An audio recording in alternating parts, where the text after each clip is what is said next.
Savez samostalnih sindikata Kragujevca već 4 godine Kragujevčankama u centru grada poklanja cveće na 8. mart. Tradicija je nastavljena i ove godine, a članovi sindikata su cveće poklanjali u pešačkoj zoni i ispred restorana Balkan. U Savezu kažu da posebnu pažnju posvećuju pripadnicama lepšeg pola koje su njihovi članovi. Trudim se, prvenstveno ja koja sam i u mnogim organima sindikata od veća Saveza sindikata Srbije pa naniže. Ja se trudim da uvedem žene u to da veruju sindikatu i mislim da smo u tome dosta uspele, ali naravno tu i žena sama svoju svest treba da budi i znajući pogotovo u današnjem društvu da radnopravne odnose i status radnopravni još je ostao samo sindikat koji može da brani.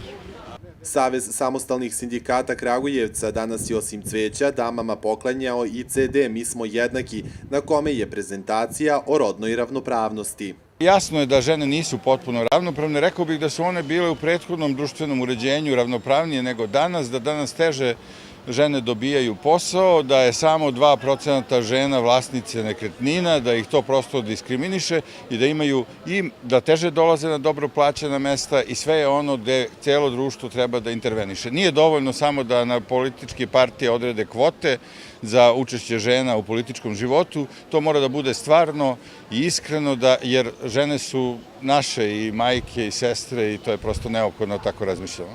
Savez samostalnih sindikata Kragujevca 8-martovsku akciju je organizovao u saradnji sa švedskim sindikatom IF Metal, a uz podršku Olof Palme centra.